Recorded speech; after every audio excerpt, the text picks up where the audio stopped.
अस्सलाम वालेकुम स्टूडेंट, क्या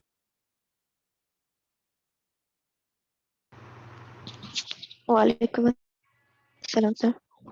कैसी तबीयत है जी आपकी?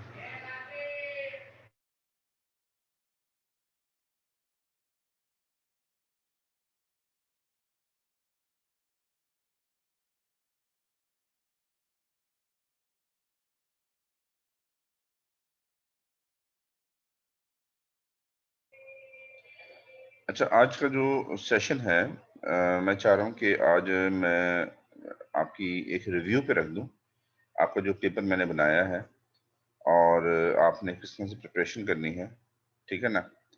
तो स्टूडेंट आते हैं तो मैं उस पर बात करता हूँ। आपने कोई चीज़ डिस्कस करनी हो इस दौरान तो मुझसे डिस्कस करें, क्योंकि मिड टर्म आज की क्लास जो है मैं रिव्यू क्लास रख लेता हूँ, ठीक है ना?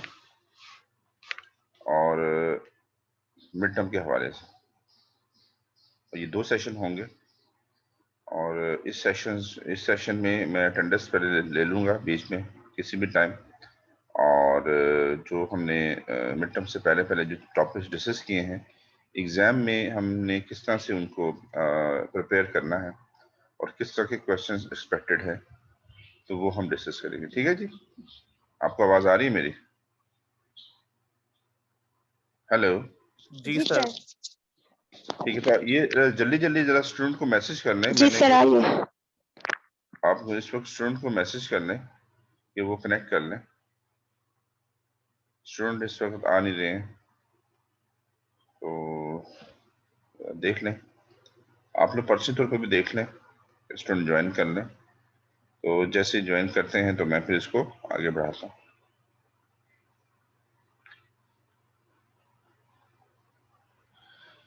असल में लोग शायद शहरी के बाद सो रहे होते हैं, या क्या है, थोड़ा सा ये मुश्किल हो रहा है इस टाइम पे। वैसे सारी क्लासेस तो आपकी इसी टाइम होती है ना? मुझे बताएंगे ये जो टाइमिंग है ये ठीक टाइमिंग है रमजान के हिसाब से? सर अभी 10 बजे हो रही है। अच्छा, सब टीचर 10 बजे ले रहे हैं? जी सर, फिजिकल क्लासेस 10 बजे स्टार्ट होती है और पेपर 10:30 बजे। अच्छा, और ये आपका जो क्लास कितने आवर्स की होती है आपकी रमजान में? अ, अभी 1.5 डेढ़ घंटे घंटे की। की। और रमजान में और ऑनलाइन? 1.5 घंटे की। और ऑनलाइन?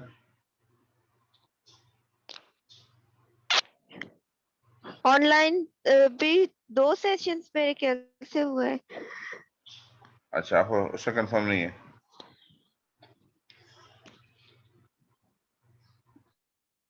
No sir.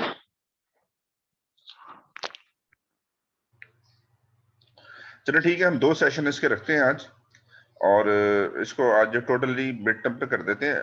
और अच्छा, आपकी कोई ऑनलाइन पेपर हुआ है अभी तक? नहीं हुआ? हुआ है सर। सर हुआ है कल ह्यूमन बिहेवियर का। ह्यूमन बिहेवियर का हो गया है? अच्छा, तो वो कहाँ पे हुआ है, किस तरह से हुआ है वो? Google classroom? व्हाट्सएप पे पेपर आ चुका था। जब हमने किया तो उसके बाद मेल मेल कर दिया था नहीं टीचर नहीं, को। कैसे आया वो पेपर आपके पास? व्हाट्सएप ग्रुप में।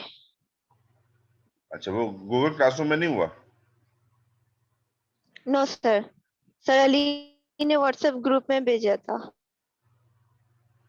अच्छा, तो आपने उसको फिर उनको ईमेल कर दिया? जी सर। तो आपके लिए क्या आसान है, इस तरह से आसान है, या आपको गूगल क्लासरूम में कराया जाए? जैसे आसानी होगी। सर वो वहाँ पे भी इजी है गूगल क्लासरूम में। हाँ हाँ जी। सर जिस तरह से आप चाहें। ठीक है, मैं इस तरह से करता हूँ कि मैं एक लिंक बना दूंगा इसका, गूगल जो जो होता है ना, जो आपका गूगल, उसका एक लिंक बनाऊंगा, ठीक है ना, ड्राइव से उसका एक क्वेश्चनरी डिजाइन जी करके, सर। तो वो मैं आपको लिंक दे दूंगा, वो आप कहीं से भी ब्राउज करेंगे, आपका क्वेश्चन ओपन हो जाएगा। सही है? और आपने वो क्वेश्चन वहीं पे सॉल्व करके उसको सबमिट करवाना होगा, बस ये होगा। अच्छा, वो आपने पेपर सर को ईमेल कर दिया है, ऐसा हुआ? जी सर। अच्छा अच्छा, ये भी हो सकता है ईमेल करा, तो ये ऑप्शन है आपके पास ना सभी। जी वो लिंक वाला जो है वो भी सही रहेगा, क्योंकि उसमें ये है कि हम एक किसी भी जगह पे लिंक को क्लिक करेंगे तो एक क्वेश्चनियर आपका ओपन होगा। पहले आपका नाम वगैरह पूछा जाएगा, आईडी, आपका कोर्स वगैरह की इंफॉर्मेशन होगी, उसके बाद आपसे क्वेश्चंस पूछे जाएंगे। तो अब वो क्वेश्चंस जो है वो आपने वहीं से आपने टाइप करके आपने पेपर सबमिट करवा देंगे, तो वो मेरे पास आ जाएगा, ईमेल नहीं होगा। ठीक है, वो एक वो अलग सिस्टम है, देख लेते हैं जिस तरह से भी सर, आसानी। मैंने हैंड रिटन करके सबमिट किया था। पिक्चर दी थी उसकी जी हैंड। सर, पीडीएफ बनाया था। हाँ, तो ऐसा भी कर सकते हैं, ऐसा भी कर सकते हैं, ऐसा भी कर सकते हैं, आप जी उसको टाइप भी कर सकते हैं। अच्छा, ये ऑप्शन मैं फिर रख लूंगा, अगर कोई स्टूडेंट इस तरह करना चाहे। वैसे वो कभी इस तरह से आपने नहीं किया जिस तरह मैं बता रहा हूँ, जी सर। कि आप एक लिंक आपको मिलेगा, जैसे लिंक पे क्लिक करेंगे एक क्वेश्चनियर ओपन हो जाएगा, ऐसा ऐसा कभी आपने नहीं फेस किया कभी ये सिस्टम? सर नहीं, वर्ड पे किया था पहले, नहीं, अच्छा, तो वो लेकिन जिनके पास लैपटॉप नहीं था तो वो हैंड रिटन ही मैंने स्टार्ट से की थी। अच्छा, मगर जो मैं सिस्टम आपको बता रहा हूँ उसमें ये है कि आपको उसी फॉर्म में उसी फॉर्म में क्वेश्चन आपकी पहले आपकी इंफॉर्मेशन होगी, स्टूडेंट इंफॉर्मेशन होगी जो आपको फिल करनी होगी, 3-4 चीजें, ठीक है ना। उसके बाद आपका जो है ना क्वेश्चन आएंगे आपके सामने, आपके बाद क्वेश्चन नंबर 1 आ जाएगा, जैसे जो भी आपने क्वेश्चन को पढ़ना है, और नीचे एक विंडो होगी, उसमें उसका आंसर लिखना होगा। इस तरह भी हो सकता है, ठीक है। ये बहुत ही एक आसान तरीकाकार है कि मैं आपको एक लिंक दूं गूगल का, उसमें आपके पास क्वेश्चन आए और आप उसको क्वेश्चंस को आराम से फिल करके आप सबमिट करवा दें। तो ये है, ये भी चीजें हैं। तो मैं आज असल में यही बात करना चाहता था स्टूडेंट से, कि स्टूडेंट किस तरह से चाह रहा है ना, इजी किस तरह से स्टूडेंट के लिए, तो वो देख लेते हैं। बाकी 3 आवर्स में आपने सबमिट करवाना होगा, और जिस तरह से नहीं। अच्छा, ये आप मैसेज करें ना स्टूडेंट्स को ना, जो जो आपके पास कांटेक्ट है पर्सनली मैसेज कर लें, ताकि ये लोग आ जाएं, तो मैं अपनी क्लास जो है स्टार्ट कर लूं। जी और आपको पेपर्स के हवाले से जो है ना सर, मैं। मैंने कर दी थी। अच्छा, रोमेल आप भी कर दें, अगर आपका कोई फ्रेंड है तो आप भी कर दें। असल में कल मैं थोड़ा सा ओके सर। कल मैं जल्दी सो गया, मुझे याद नहीं रहा, और उसके बाद जो है ना मुझे मतलब ये कि मैसेज करना मैं भूल गया कि क्लास का ना, वरना मैं हर दफा मैसेज करता हूँ। मगर ये कि मेरी मेरी बात हो गई थी कि अब क्लासें हमारी रेगुलर होंगी, ठीक है ना। तो ये चीज है, अगर नहीं भी आते हैं तो हम अपना सेशन ले लेंगे, फिर ये रिकॉर्डिंग इनको भेज देंगे, सही है। एक दो मिनट वेट कर लेते हैं। तो ये जो फिजिकल क्लासें आपकी हो रही हैं, ये आपकी तकरीबन सुबह 10 बजे से लेके 11:30 तक हो रही है ना, ऐसा आपने ऐसे ही बताया है। Yes sir. जी सर। और पेपर पेपर पेपर भी उसी दौरान होता है आपका? जी सर, 10:30 से 11:30 पेपर होता है, उसके बाद फिर सेकंड क्लास होती है 11:30 से 1। अच्छा अच्छा, ठीक है, इस तरह से आपका सिस्टम बना हुआ है, सही है, सही है, ठीक है, मैं समझ गया आपकी बात। तो अब रुकैया भी आ गई हैं, और इस वक्त रुकैया से भी मेरी रिक्वेस्ट है कि आप की जो लिंक्स हैं, कॉन्टैक्ट्स हैं, उसको ज़रा मैसेज कर लें, स्टूडेंट आ जाएं और मैं बात कर लूँ। मैं आपकी अटेंडेंस की तरफ जाता हूँ, फिर मैं आपको स्टार्ट करता हूँ कि हमने क्या क्या स्टडी किया था। तो उस हिसाब से जो है ना ये एक प्रोफेशनल क्लास हो जाएगी। मैं चाहता कि आज जो है मिड टर्म से पहले पहले की जो चीज़ें हैं हम डिस्कस करें, और आपको किस तरह से क्वेश्चंस फेस करने होंगे वो मैं थोड़ा सा आपको गाइड करूं। और exam preparation, mid term preparation की के तौर पे मैं क्लास आज की रख लेता हूं, ठीक है। और ये जो है हम फिर बाद में क्लास देख लेंगे, कोर क्लास भी देख लेंगे बाद में, मेकअप क्लास का भी देख लेंगे इसको कैसे करना होगा।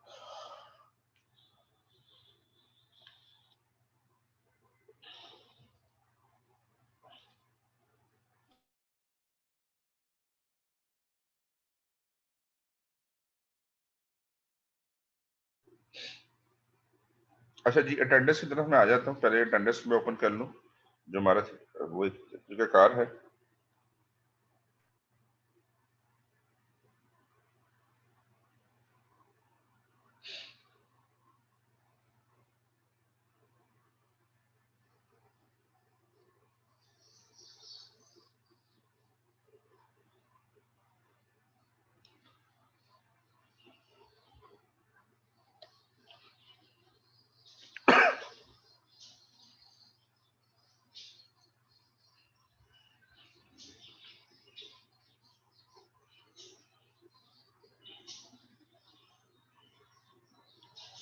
आज 23 है।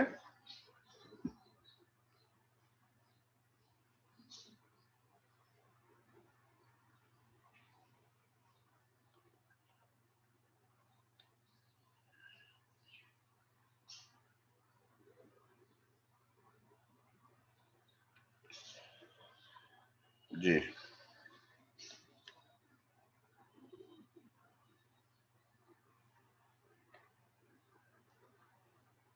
हेलो स्टूडेंट, मेरी आवाज आ रही है आपको? जी सर। जी आज सर। आज डेट क्या है? 23 है। 24। आज 24 है।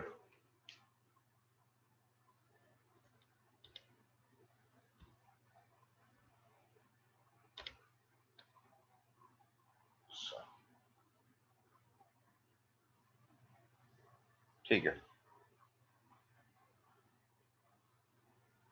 नहीं,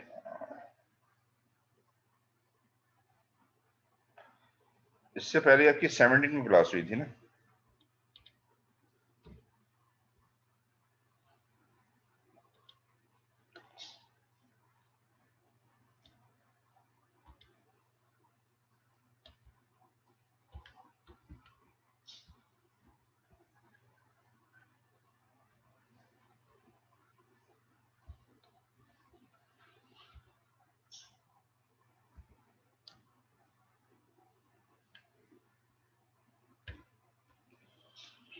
ओके जी, इस वक्त 3 स्टूडेंट प्रेजेंट है। मैं आपके तीनों की अटेंडेंस लेके क्लास को स्टार्ट कर देता हूँ, फिर सबको रिकॉर्डिंग मिल जाएगी। आपका रोल नंबर क्या है जी? नेहा जैन। 87।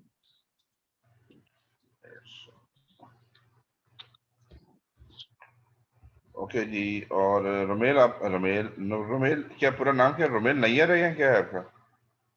रोमेल, आपका रोल नंबर क्या है? Yes sir Romen. Nayyar 94। Yes sir. और रुकैया, यस सर। रुकैया का है 1095।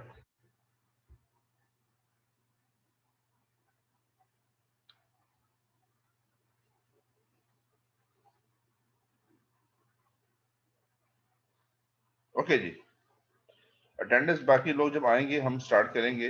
अब मैं आपको रिव्यू की तरफ चाहता हूँ। देखें, ये जो भी आज की क्लास है जो जिनसे आपकी आप बात होगी, मेरी भी बात होगी, मैं बता दूंगा। ये रिव्यू क्लास है, इसकी रिकॉर्डिंग वगैरह जो देख लेंगे उनकी पेपर की प्रिपरेशन हो जाएगी, ठीक है? तो मैं लेट स्टार्ट। मैं अब आता हूँ आपके पास। जो हमारा फर्स्ट लेक्चर था, हमारा जो मिड टर्म होगा वो फर्स्ट लेक्चर से स्टार्ट होगा, और वो 7 लेक्चर तक जाएगा।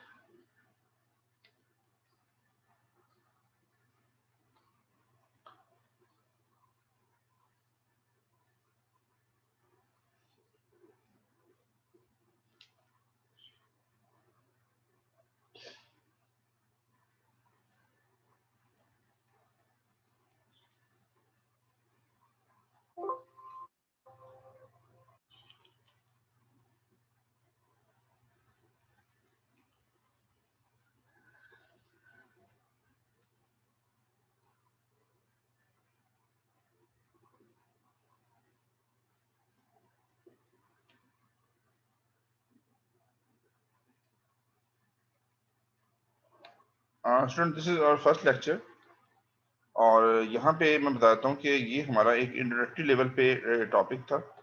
हमने इसमें डिस्कस क्या किया था कि इकोनॉमी क्या होती है, और इकोनॉमी के हवाले से हमने पहले बेसिक कंसेप्ट जो थे वो क्लियर किए थे, और उसके बाद इसकी जो डेफिनेशंस हैं या उसका ओवरव्यू है हमने ये लिया था, ये आपको याद होगा। और आपसे इकोनॉमी के हवाले से कोई चीज पूछी जा सकती है, ठीक है, कि इकोनॉमी असल में होती क्या है, तो आपको अपने ओन वर्ड में इसको डिस्क्राइब करना होगा। अगर कॉपी पेस्ट करेंगे तो उसके मार्क्स नहीं होंगे। बस ये ख्याल रखिएगा कि जो स्टूडेंट भी एग्जाम में कॉपी पेस्ट करेगा तो उसके जो मार्क्स होंगे वो माइनस में होंगे, ठीक है। तो इसलिए अगर आप कोई चीज कॉपी पेस्ट भी कर रहे हैं, पहले बात सुन लें, वैसे ऐसी चीज तो मुझे नहीं कहनी चाहिए, मगर उसको भी आपने अपने ऑन वर्ड में कन्वर्ट करना है, ठीक है। अगर एक स्टूडेंट किसी चीज को कॉपी कर रहा होता है, फिर दूसरा भी वही सेम कर रहा होता है, तीसरा भी वही कर रहा होता है ऑनलाइन पेपर्स में, तो ये ज़्यादा टीचर जो चेक करता है उसके सामने ये चीजें आ जाती हैं, ठीक है। वो जब पेपर देखता है, एक स्टूडेंट का चेक करेगा, फिर दूसरे स्टूडेंट का चेक करेगा, फिर तीसरे स्टूडेंट का चेक करेगा, तो ऑब्वियसली जो चीजें हैं वो उसको समझ में आ जाएंगी। और जिस तरह से वो एक मटेरियल का एक स्टैंडर्ड होता है कॉपी पेस्ट में, और वो भी पता चल जाता है कि कहाँ से ये किया गया है, और वो उसको चेक भी किया जा सकता है, ठीक है, कि ये किस वेबसाइट से इसने कॉपी किया है। इसलिए इसकी इस तरह की प्रैक्टिस आपने नहीं करनी है। ये मेरी वीडियो जो है ये बेसिकली आज की जो रिकॉर्डिंग है जो सबको मिलेगी, ये जो आज एब्सेंट होंगे या जो इस वक्त नहीं है अवेलेबल, जो बाद में देखेंगे, उनको मेरा यही पैगाम है कि आपने इस तरह की प्रैक्टिस नहीं करनी है। जो मैंने एग्जाम में आपको क्वेश्चंस दिए हैं वो थोड़े लॉजिकल है और वो आपके अपने ओपिनियन के ऊपर है, ठीक है ना। आपने जो भी इस सेमेस्टर में इस सब्जेक्ट को समझा, और या उससे पहले भी आपने इकोनॉमिक्स पढ़ी या फाइनेंस रिलेटेड जो सब्जेक्ट्स पढ़े, उसी से रिलेटेड जो है आपसे क्वेश्चंस किए गए हैं, और ये कॉपी पेस्ट वाले क्वेश्चंस नहीं है, ठीक है। ये आपके अपने ओपिनियंस मांगे गए हैं, आपकी अपनी जो आपकी ट्रेनिंग हुई है इस हवाले से, जो आपने स्टडी किया है, ठीक है, उस हवाले से जो भी आपने सीखा है उसको आपने अपने आसान लफ्जों में बोले कि ख्यालात का इजहार करना है आपने, ठीक है, अपने ओपिनियंस देने हैं, अपनी सजेशंस देनी है, अपने सॉल्यूशंस देने हैं आप, ठीक है। ये नहीं करना है कि आपने वहां से कॉपी किया वहां पेस्ट, वहां से कॉपी किया वहां पेस्ट, इस तरह मेरे सामने चीजें आ जाएंगी, मैं आप कहेंगे सर वो मार्क्स मिले मुझे नहीं मिले, तो मैं कहूंगा सर सॉरी मार्क्स आपको नहीं मिल सकते। इससे फिर क्या होगा, बदमजगी होगी कि सर ने मार्क्स नहीं दिए। तो अब क्वेश्चन कई दफा जब हम क्वेश्चंस बनाते हैं ऑनलाइन, तो वो लॉजिकल क्वेश्चंस होता है, वो थोड़ा सा और तरह से बात पूछी जा रही होती है। अच्छा, जब स्टूडेंट उसको सर्च करता है गूगल पे, तो वहां पे बात किसी और तरह से होती है। तो देखिए, जिस तरह से बात पूछी जा रही होती है, स्टूडेंट जो मटेरियल को कॉपी पेस्ट करता है वो थोड़ा डिफरेंट अंदाज में होती है, तो वहां से भी हमें पता चल जाता है कि ये स्टूडेंट ने फिर कॉपी पेस्ट किया। तो इसलिए प्लीज, अगर आप कोई चीज मटेरियल कॉपी भी कर रहे हैं, तो वो चीजें, मैं आपको ये नहीं कहूंगा कि आप सर्च ना करें, आप सर्च करें, और उन बातों को आप पढ़ के अपने ओन वर्ड में कन्वर्ट करें। 3 आवर्स आपको दे दिए जाएंगे, ठीक है ना। तो 3 आवर्स में आप ये चीजें कर सकते हैं। कोई अगर आपने मटेरियल को आपने अगर सर्च भी किया वेबसाइट पे, तो वो चीजें वेबसाइट पे तो आपको मिल जाएंगी, उससे रिलेटेड बहुत सारी चीजें, मगर आपका काम ये होगा कि उनको पढ़ के समझ के अपने ओन वर्ड में कन्वर्ट कर ले। और वो एज इट इज नहीं होगा, क्वेश्चन जरूरी नहीं कि जो इस तरह से क्वेश्चन पूछा गया जा रहा है एज इट इज आपको वही चीज सेम आपको गूगल पे भी मिल जाए, नहीं, ऐसा नहीं होगा, ठीक है। तो ये बिल्कुल क्लियर एक जहन में रख लें। यहाँ पे जो स्टूडेंट करेगा इस तरह की प्रैक्टिसेस, वो पूरा अच्छा पेपर करेगा, अपनी तरफ से उसको मार्क्स नहीं मिल रहे होंगे, और चांसेस ये भी हैं कि वो फेल भी हो जाए। तो मैं बार बार इसलिए कह रहा हूँ कि बाद में इस तरह की बदमस्गी होती है, और स्टूडेंट जो है उसको समझता है कि सर ने जो मुझे फेल कर दिया, वो पर्सनल ले लेता है।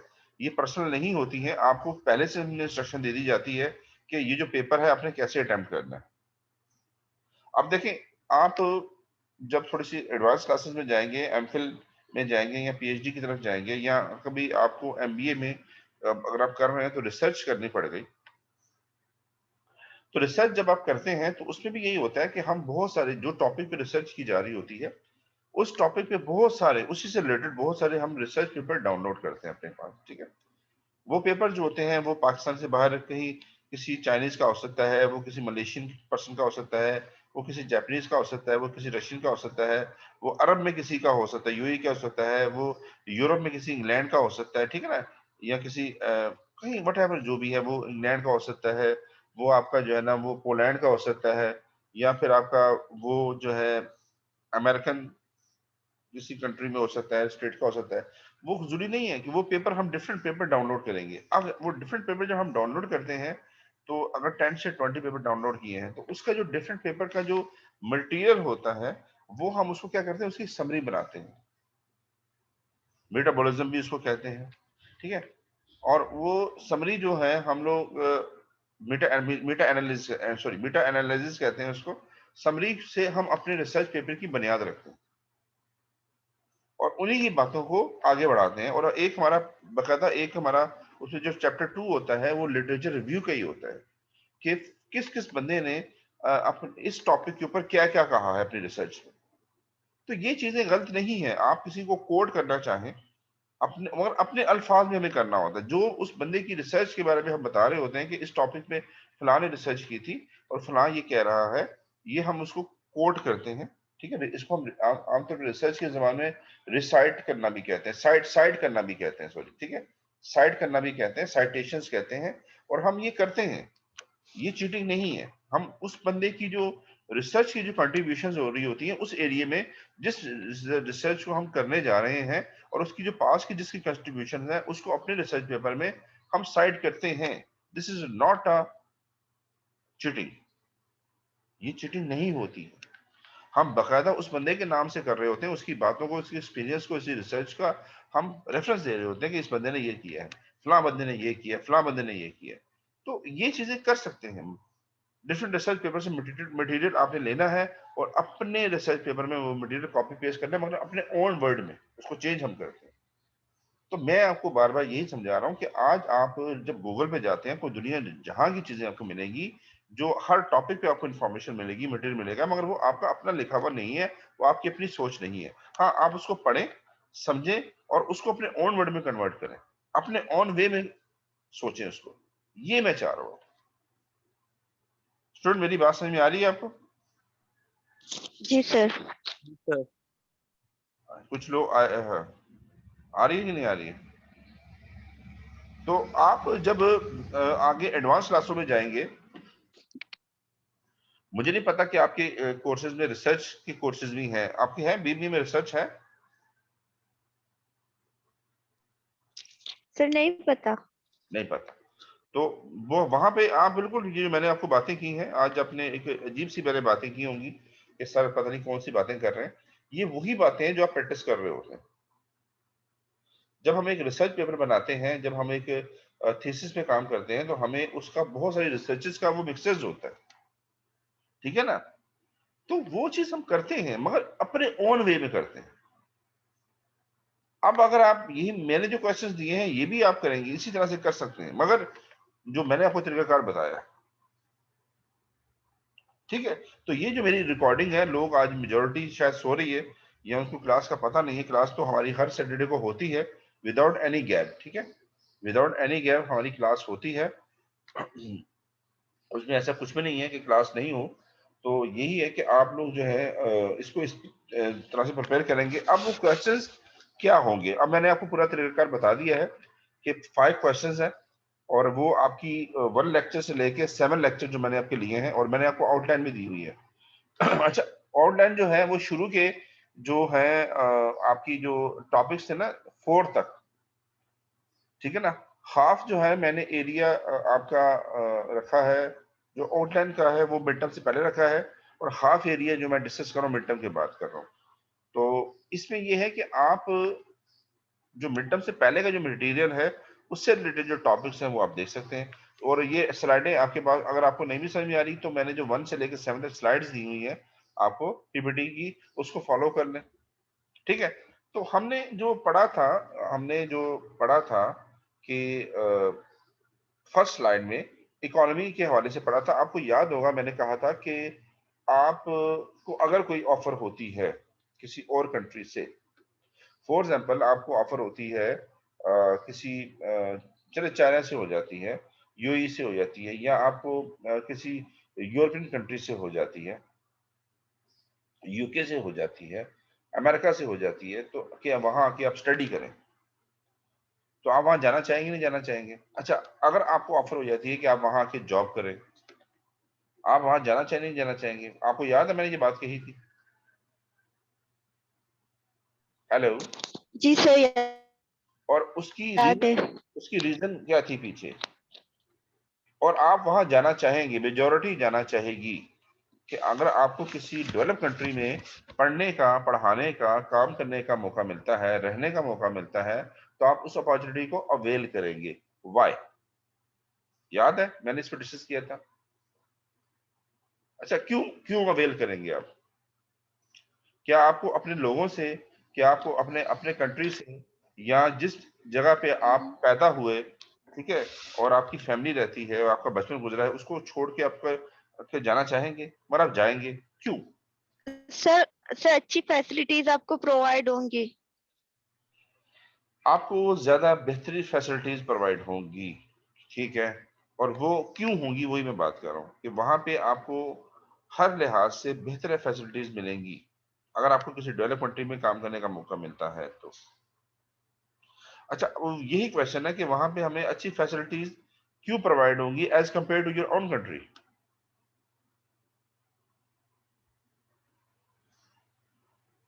जी, हमें अच्छी फैसिलिटीज वहां क्यों प्रोवाइड होंगी? सर उनकी इकोनॉमी बहुत अच्छी होगी इसलिए।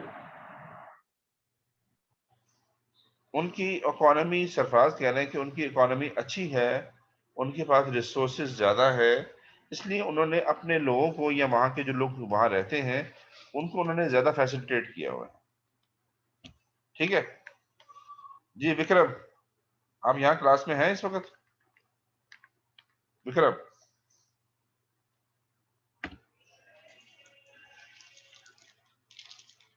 विक्रम क्लास में हैं आप? मेरी आवाज नहीं आ रही है आपको?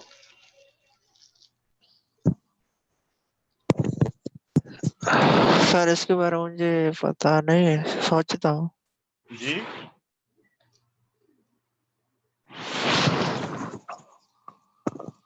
सोचता हूँ इसके बारे में, अभी पता नहीं है। अच्छा, अभी सोच रहे हैं? कब तक सोच लेंगे जी विक्रम, कब तक सोच लेंगे?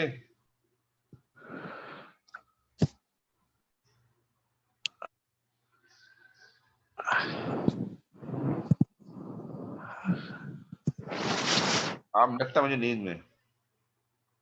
ठीक है। अच्छा जी, तो हमारा कंक्लूजन यही था जो सरफराज ने अभी बात की है, और बाकी लोग भी इसको तकलीद कर रहे हैं, कि हम अगर वहां पे मूव करते हैं, कि वहां पे स्टैंडर्ड ऑफ लिविंग, जिसको मैं अब एक टर्मिनोलॉजी दे रहा हूँ, कि स्टैंडर्ड ऑफ लिविंग भी बहुत अच्छा होगा, जॉब अपॉर्चुनिटी भी अच्छी होंगी, अगर स्टडी के लिए जाएंगे तो स्टडी की क्वालिटी भी बेहतर होगी। अच्छा, वो मैं किसी स्पेसिफिक कंट्री की बात नहीं कर रहा हूँ, मैं किसी भी डेवलप कंट्री की बात कर रहा हूँ, वो कोई भी कंट्री हो सकता है। तो वो जो कंट्री होगा वो ज्यादा आपको बेहतर वो चीजें दे रहा है, एनवायरमेंट दे रहा है। इस वजह ये होगी कि वहां की इकोनॉमी अच्छी है, ठीक है। तो जब किसी कंट्री की इकोनॉमी, हमने पहले बात की कि इकोनॉमी की इंपॉर्टेंस पे हम बात कर रहे हैं, कि जब किसी कंट्री की इकोनॉमी स्ट्रांग होती है तो उसका जो इफेक्ट होता है उसकी पूरी कंट्री की पॉपुलेशन के ऊपर और उसके हर मामला पे पड़ता है। देखिए, आपकी हेल्थ फैसिलिटीज भी आपको अच्छी मिले। अब देखिए, कराची के अंदर जो है, अगर हम गवर्नमेंट हॉस्पिटल्स को देखें, तो वो जिना हॉस्पिटल है, या आपका सिविल हॉस्पिटल है, या अब्बासी शहीद है, ये एक दो इस तरह से और छोटे मोटे हैं, मगर उस लेवल पे आप कहेंगे सर वो नहीं है, उनकी सर्विसेज नहीं है, वहाँ रश बहुत होता है, क्राउड होता है। अच्छा, आप स्कूल से, आप एजुकेशन सेक्टर पे आए, आप स्कूल्स देखें गवर्नमेंट के, या कॉलेजेस देखें, या यूनिवर्सिटीज देखें, आप कहेंगे सर उनमें भी स्टैंडर्ड उस तरह से नहीं है। या और गवर्नमेंट की फैसिलिटीज आप देख लें, तो इसकी वजह ये होती है कि आपकी गवर्नमेंट के पास या आपके कंट्री के पास जितना पैसा होगा उतना यूज होगा ना। अगर आपकी सैलरी, फॉर एग्जाम्पल आप जॉब करते हैं, आप जॉब करते हैं और आपकी जॉब जो है वो 20,000 रुपए की जॉब है, तो आपको 20,000 में गुजारा करना है। आपकी जॉब अगर 40,000 की है, 40,000 की है, तो आप 40,000 में गुजारा करना है, ज्यादा आ रहे हैं। और आपकी सैलरी 1 लाख है तो फिर आप 1 लाख रुपया आपको मिल रहा है तो आप ज्यादा खर्च करेंगे। तो किसी भी कंट्री की जो इकोनॉमी होती है वो डायरेक्टली उसकी इफेक्ट करेगी वहां के लोगों की स्टैंडर्ड ऑफ लिविंग से, ठीक है ना। और वो मैंने आपको बताया था कि ये पर जो पॉपुलेशन होती है उस पर डिवाइड होती है, ठीक है। तो हमने ये ओवरव्यू किया था, इसमें हम आगे चलते हैं। मैं स्लाइड को आगे बढ़ाता हूँ। इकोनॉमी की डेफिनेशंस हैं, ये आप देख लीजिएगा, ठीक है ना। स्टेट ऑफ अ कंट्री और region in the term of the production and the consumption of goods and services and the supply of money. तो ये जितनी भी डेफिनेशंस हैं और भी आपको मिल जाएंगी, आप देख लीजिएगा, हम इस पे बात नहीं करते हैं। अच्छा, इंपॉर्टेंट क्यों है मैंने आपको बता दिया कि आप अगर डेवलप करते हैं अपने आप को तो आपकी कंट्री डेवलप। सही है स्टूडेंट, बात समझ में आ रही है। तो यहाँ पे उसकी इंपॉर्टेंस बताई जा रही है कि the economy is an indicator of development and sustainability, ठीक है ना। और a good economy sure better chances of survival and development of the state. और आपकी इकोनॉमी अच्छी है तो आप अच्छी तरह से सर्वाइव करें। अच्छा, आप अपनी जो सिक्योरिटी सिस्टम है उसको भी अच्छा करेंगे, आप अपनी आर्मी को भी स्ट्रॉन्ग करेंगे, अपने एजुकेशन सिस्टम को स्ट्रॉन्ग करेंगे, हेल्थ को करेंगे, ठीक है ना। इंफ्रास्ट्रक्चर पे आप खर्चा करेंगे, पैसा अगर होगा तो। पैसा नहीं है तो फिर आप लोगों से मांगते रहो, लेते रहो पैसा। और ये हमने ओवरव्यू किया था पाकिस्तान जब से बना है और अभी जब तक बन रहा है, ठीक है। और पाकिस्तान की क्या सूरत हाल थी, तो ये हमने डिटेल से डिस्कस किया था, आपको याद होगा, ठीक है। कि पाकिस्तान इकोनॉमी में 26 लार्जेस्ट उसमें है और उसके बाद 44 जो है वो नॉमिनल जीडीपी के हिसाब से। इस तरह से मैंने बातें की थी। अब इसको आगे बढ़ाते हैं। ये कुछ जीडीपी था। एग्रीकल्चर सेक्टर में हमने कुछ बात की थी, ये और कुछ ये है, ऐसी कंपैरिजन हम कर रहे हैं। इंडस्ट्री का कंपैरिजन हमने किया था, ठीक है। और ये इस तरह से हमने बातें की थी। अच्छा, सेकंड स्लाइड में ओपन करता हूं। यानी फर्स्ट हमारी जो स्लाइड थी उसमें ज्यादातर हमने इकोनॉमी को ही डिस्कस किया था और हमारे जो बेसिकली जो कंपैरिजन था डिफरेंट चीजों से। अच्छा, ठीक है। सरफराज की अटेंडेंस नहीं हुई है, सरफराज में अटेंडेंस आपकी ले लेता हूँ, ठीक है। अभी मैं एंड पे अटेंडेंस ले लेते हैं।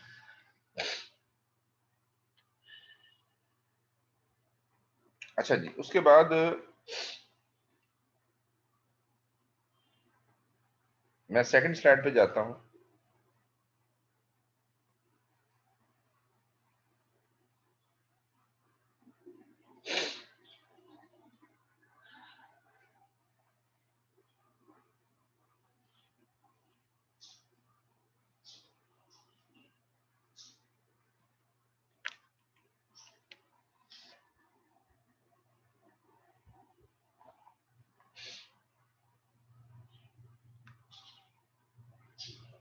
अच्छा, अब ये देखें, अब हमारा जो है 7 मिनट के बाद ये सेशन क्लोज हो जाएगा। उसके बाद आप वापस आएंगे उसी वक्त और फौरी तौर पे आएंगे, ब्रेक नहीं होगी, ठीक है आज। अच्छा जी, उसके बाद हमने दोबारा से वही बातें की स्टेबलाइजेशन वजह से था। अच्छा, हमने चैलेंजेस की बात की थी कि पाकिस्तान को चैलेंजेस क्या है, ठीक है। पाकिस्तान की, अच्छा, पाकिस्तान की इकोनॉमी को क्या चैलेंजेस। तो हमने बहुत सारे पॉइंट्स को डिस्कस किया था। कुछ यहाँ पॉइंट डिस्कस किए हुए हैं, वो हैं कुछ ऐसे पॉइंट्स थे जो हमने यहाँ नहीं है मगर हमने डिस्कस किए थे। इस तरह की चीजें भी होती हैं, स्टूडेंट की तरफ से भी चीजें आ रही होती हैं, हमारी तरफ से भी आ रही होती हैं। तो जरूरी नहीं होता कि जो स्लाइड में चीजें लिखी हुई हैं वही हम डिस्कस करें, उसके अलावा भी चीजें हमने डिस्कस की थी और आप कर सकते हैं, आप भी कर सकते हैं, ठीक है। अब ये देखें, मैं चैलेंजेस को मैं जल्दी बात करता हूँ कि वी इंपोर्ट मोर और एक्सपोर्ट लेस, ठीक है। अब मैं आपसे ये पूछ सकता हूँ कि पाकिस्तान की इकोनॉमी के चैलेंजेस क्या हैं, ये ख्याल रखिएगा और आपको इन योर ऑन वर्ड आपको डिस्क्राइब करना होगा। मैंने आपको पहले ही बता दिया जो लेट आए हैं आज कि अगर कोई कॉपी पेस्ट वाली सूरत होगी तो वो आपके लिए बहुत हार्मफुल होगी, ठीक है।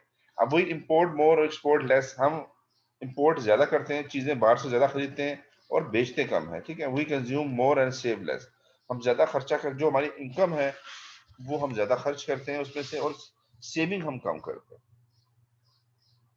Government spends more than its earn as revenue, government भी ज्यादा खर्चा करती है जितना वो कमाती है। our share in the world trade is shrinking. हमारा जो दुनिया के अंदर जो शेयर था ट्रेडिंग का वो भी कम हो रहा है, ठीक है। अच्छा, इसकी रीजन क्या है? अगर हमारी जो बिजनेस है इंटरनेशनल मार्केट में कम हो रहा है तो इसकी बहुत सारी रीजंस होती हैं। जरूरी नहीं है कि हमारी हमारे प्रोडक्ट का कोई इशू होता है, उसमें ये होता है कि अब देखिए चाइना है, उसने बहुत सारी जो मार्केट शेयर है उसको उसने क्या किया, अपनी तरफ ले गया। अब अगर हम कोई चीज बना रहे होते हैं पाकिस्तान में, कोई चीज प्रोड्यूस कर रहे हैं, कोई भी वट जो भी आप प्रोडक्ट ले लें, तो उसकी जो क्वांटिटी है प्रोडक्शन की, जितनी ज्यादा हम प्रोड्यूस करते हैं उसकी कॉस्ट ऑफ प्रोडक्शन जो है वो कम होती। तो अगर हम कम उसकी प्रोडक्शन करेंगे तो हमें वो चीज कॉस्टली पड़ती है, अगर ज्यादा हम उसको प्रोडक्शन करेंगे तो उसकी हमें प्राइस कम पड़ेगी। तो चाइना कर ये रहा है कि कोई भी चीज जो प्रोड्यूस कर रहा है वो बहुत बल्क में कर रहा है, वो लाखों में कर रहा है उसकी क्वांटिटी में, तो उसको वो उसकी जो प्राइस है वो कम पड़ती है। इसलिए जब उसको कम पड़ती है तो वो कम में सेल करता है पूरी दुनिया के अंदर।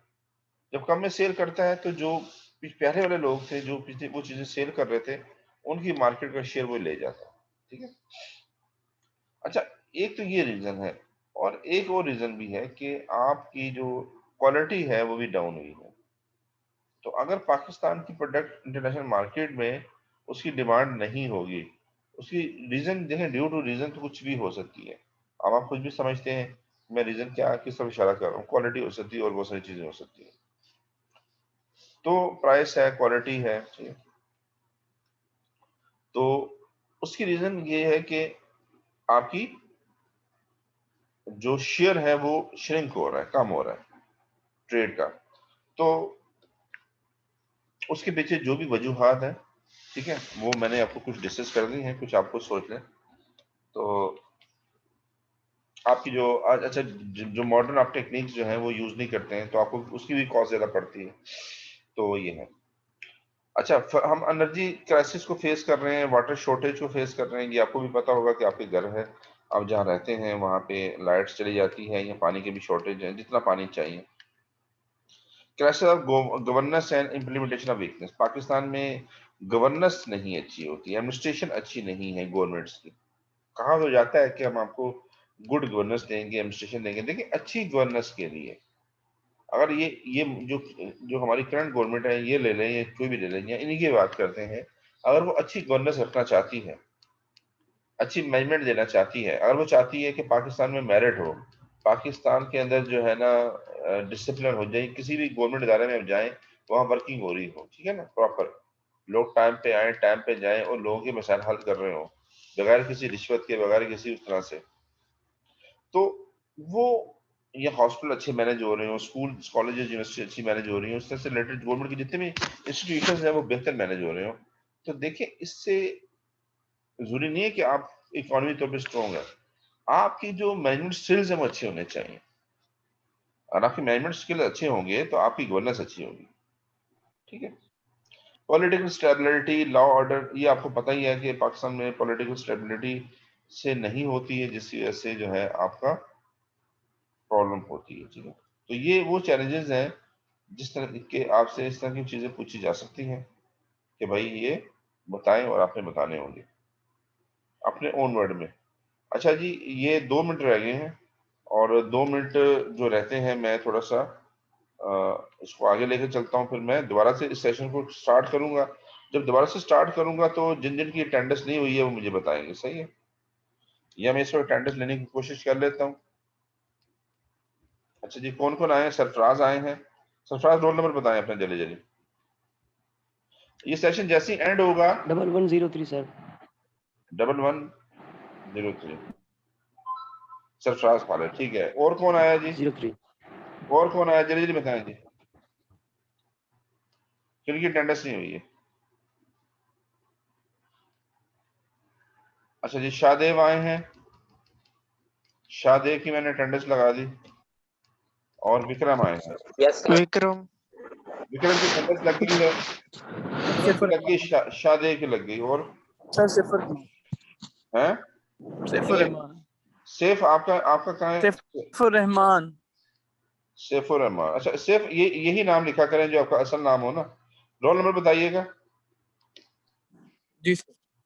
ओके रोल नंबर 097 1097 हो गया जी। रोल नंबर नहीं है लोड हो रहा 1097 सैफुर रहमान 1097। और कौन आए हैं जी? जी जी और कौन है जी? जॉर्ज, रोमिल जॉर्ज की हो गई। Yes sir. ठीक है जी, तो ये सेशन अभी एंड हो रहा है। जैसे ही एंड होगा मैं दोबारा से स्टार्ट ले रहा हूँ और फिर वो मैं इसको आगे बढ़ा रहा हूँ। ठीक है, आपने फौरन ज्वाइन करना है जी दोबारा से। तो ये 1 मिनट के अंदर अंदर ये जो है ना हमारा किसी वक्त भी ये इस वक्त जो है ना ये ऑफ हो जाएगा।